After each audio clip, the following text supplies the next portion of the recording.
Peace, comrades. This another day in class talking about politics from the point of view of a communist, okay? And today we're going to talk about our famous two-party political system. Of course, the Democratic and Republican Party.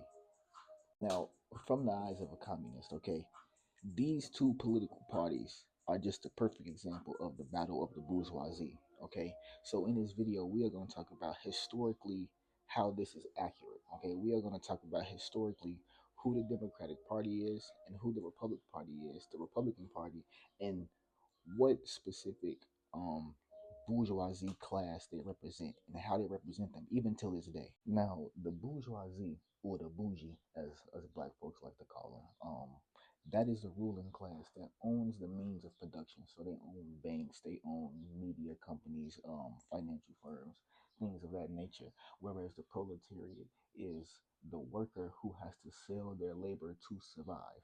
And in some cases, at some point we didn't sell our labor. Our labor was forced out of us.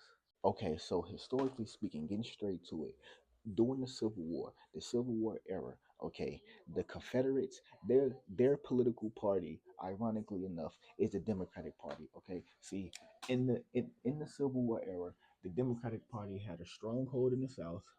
Okay, they had a stronghold in the South. They supported slavery. Okay, and they were heavily financed by the planter class. Okay, what is the planter class?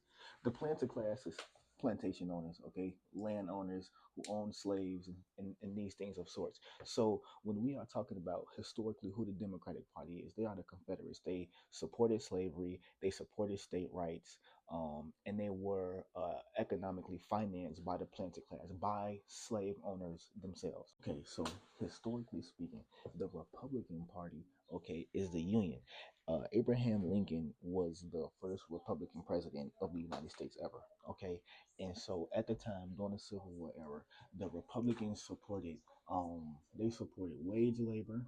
Okay, they were anti-slavery only because they seen it as going backwards in as far as advancing the economy.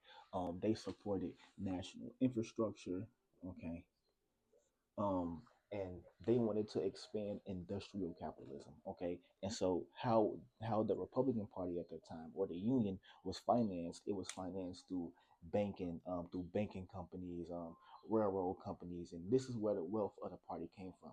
So now we are seeing the parallel between the two bourgeoisie parties. Okay, to sum that up, the Democratic Party is historically the Confederates who were economically supported by the planter class elite, which was white slave owners. And then you got the Democratic Party, historically being the Union, which was financially supported by banking and railroad companies, things of this industrial nature. Okay, so post Civil War, now you got the Republican Party being swayed by families like the Carnegie family, which owned and produced a lot of steel at that time. Now remember, the Republican Party is emphasizing industrial, like they are trying to head the industrial revolution. So they aligned with families like the Carnegie family and the Rockefeller family, who was an oil tycoon.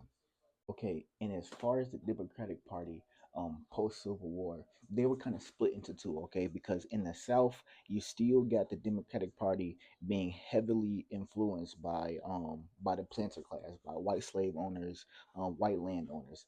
But in the North, the Northern Democratic Party was starting to be more influenced by immigrant labor workers, and things of this nature, poor farmers, urban developers, and then today, 2025, for the Republican Party, you have figures like Trump and Elon Musk, who we all know. They are financed from businesses like Chevron, which is a gas company. We all know the gas station, as well as real estate businesses such as Trump Org, which is a real estate business owned by Trump and his family. And the Republican Party also has media influence from major media outlets like Fox, and weirdly Christian nationalist outlets. And then you also still have them pushing anti-union laws, and they are still very pro-labor, pro-work laws. And then for the Democratic Party in 2025, we have figures like Jeff Bezos and Barack Obama and these type of figures um, that push the Democratic agenda.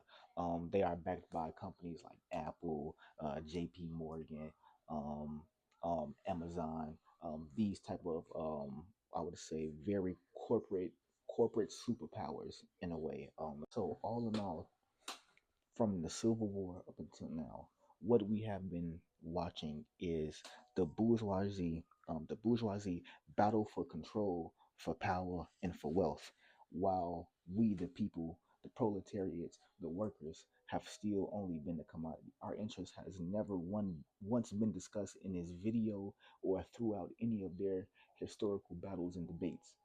We, the people, to both the Democratic and Republican Party, since the very creation of both parties, are nothing but a commodity.